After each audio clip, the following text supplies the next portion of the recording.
भारत और पाकिस्तान के बीच तनाव बढ़ता जा रहा है। पाक अपनी नापाक हरकतों से बाज नहीं आ रहा है और इस बार भारत ने पाकिस्तान की हर गैर वाजिब हरकतों का मुंहतोड़ जवाब देने की ठान रखी है। अभी तक की जानकारी के मुताबिक पाकिस्तान को जबरदस्त नुकसान उठाना पड़ा है। यह अलग बात है कि पाकिस्तान के पीएम और राष्ट्रपति झूठे बयान देकर अपनी पीठ खुद थपथपा रहे हैं। पाकिस्तानी सेना के मुखिया आसिम मुनीर सेना को भड़काकर खुद गायब हो गए हैं। खबर तो ये भी है कि आसिम मुनीर को उनके पद से हटा दिया गया है और सेना की कमान किसी और को सौंप दी गई है। लेकिन इन सब के बीच भारतीय मीडिया ने भी हाहाकार मचा दिया है।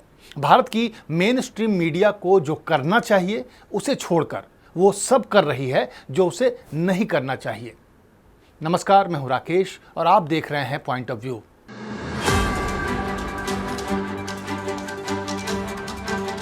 ऑपरेशन सिंदूर के साथ ही भारत सरकार ने मेन स्ट्रीम मीडिया और सोशल मीडिया के लिए कुछ गाइडलाइंस तय कर दी हैं।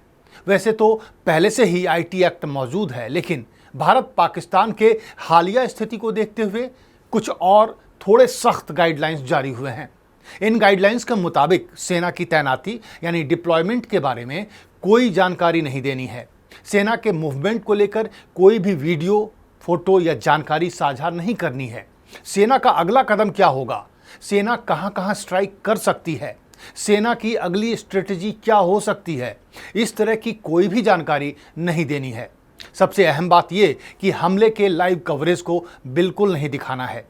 दरअसल इस तरह की कोई भी जानकारी लीक करने या साझा करने से एक तरह से हम दुश्मन को ही फायदा पहुंचाएंगे। मुंबई हमले के बाद सेना और एनएसजी के एक्शन का लाइव कवरेज किया गया था, जिसका फायदा आतंक के आकाओं को मिला था। पाकिस्तान में बैठे आतंक के ठेकेदारों ने लाइव कवरेज देख देखकर होटल में मौजूद आतंकियों को सारी जानकारी दी और नतीजतन नुकसान बढ़ता गया।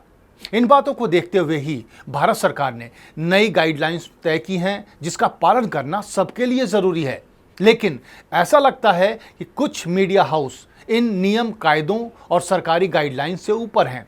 वो किसी भी नियम को मानने के लिए तैयार नहीं है। पहला वीडियो आज तक का है, जिसमें जम्मू के रिपोर्टर सुनील भट्ट एक ऐसी जगह से रिपोर्टिंग कर रहे हैं जहां धमाकों की आवाज साफ सुनी जा रही है। आप भी सुनिए कि रिपोर्टर सुनील भट्ट स्टूडियो में मौजूद एंकर अंजना ओम कश्यप को क्या बता रहे हैं। हो रही है और इस समय भी अंजना धमाका, मैं कैमरा पर से सिखाऊंगा, थोड़ा सा शाम पर निकले। यहाँ पर धमाकों की आवाज सुनाई दे रही, धीरे धीरे यहाँ पर धमाकों की आवाज सुनाई दे रही है। इस वीडियो को ध्यान से देखा आपने? सुनील भट्ट धमाकों के बीच रिपोर्टिंग कर रहे हैं। वो डरे हुए भी हैं। ऐसी हालत में कोई भी डरेगा, सबको अपनी जान की चिंता होती है। लेकिन इन सब के बावजूद आज तक जैसे संस्थान ने अपने रिपोर्टर को वहां भेज दिया है जहां अटैक और काउंटर अटैक हो रहे हैं। रिपोर्टर ने ना हेलमेट पहना है, ना ही बुलेट प्रूफ जैकेट, जबकि आमतौर पर ऐसे इलाकों में रिपोर्टर हेलमेट और बुलेट प्रूफ जैकेट पहनते हैं, जो संस्थान के द्वारा उपलब्ध कराए जाते हैं, जिसके लिए होम मिनिस्ट्री से अनुमति लेनी पड़ती है। लेकिन आज तक जैसे बड़े संस्थान को अपने रिपोर्टर की जान की कोई परवाह नहीं है।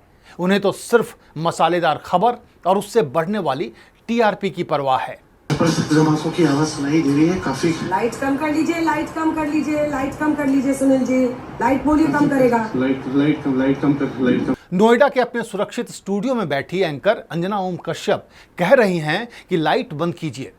जहां टोटल ब्लैकआउट है वहां उनका रिपोर्टर लाइट जलाकर रिपोर्टिंग कर रहा है। जहां लाइव कवरेज की मनाही है वहां से लाइव रिपोर्टिंग कर रहा है, जबकि भारत सरकार की गाइडलाइंस इसकी इजाजत नहीं देती है। लेकिन इसके बाद भी आज तक जैसा मेन स्ट्रीम मीडिया खुलेआम सरकारी गाइडलाइंस को ठेंगा दिखा रहा है। यह भी कहा जा सकता है कि संपादक के कहने पर रिपोर्टर ने नाटक किया और एक तरह का माहौल बनाने की कोशिश की, या फिर ये कि रिपोर्टर बॉर्डर से काफी दूर था। लेकिन फिर ये तो हालात को बढ़ा चढ़ाकर दिखाने, माहौल को तनावपूर्ण बनाने और फेक न्यूज का भी मामला हो जाता है। अब ये दूसरा वीडियो मेन स्ट्रीम मीडिया के बड़े चैनल नव भारत का है। ये टाइम्स ग्रुप का हिंदी चैनल है। इसमें तो चैनल के एंकर ने पाकिस्तान पर धावा ही बोल दिया है। ध्यान से देखिए इस वीडियो को। कहा जा रहा है कि भारत की सेना, भारत की आर्मी घुस गई है।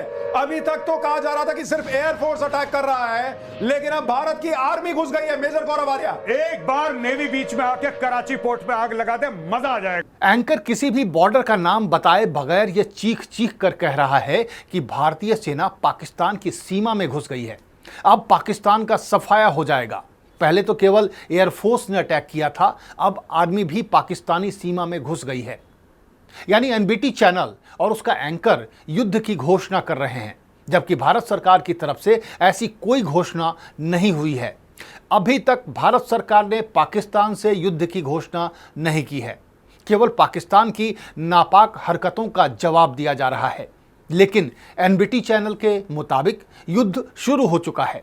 अब जब भारत सरकार ने युद्ध की घोषणा नहीं की है, तो किस आधार पर चैनल चिल्ला चिल्ला कर युद्ध की घोषणा कर रहा है?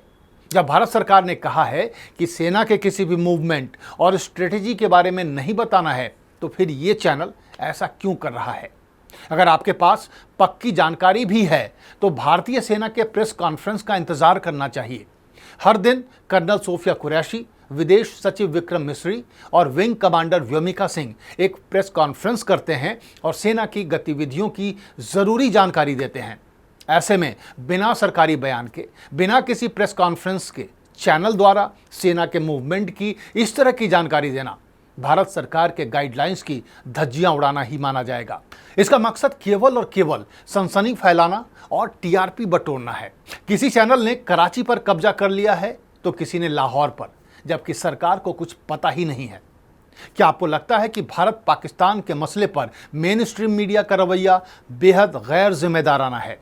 क्या आप भी मानते हैं कि मेन स्ट्रीम मीडिया टीआरपी बटोरने के चक्कर में सरकारी गाइडलाइंस की धज्जियां उड़ा रहा है और सरकार की मुसीबत बढ़ा रहा है? आप अपनी राय हमें कमेंट कर ज़रूर बताएं और चैनल को लाइक और सब्सक्राइब करना ना भूलें। नमस्कार।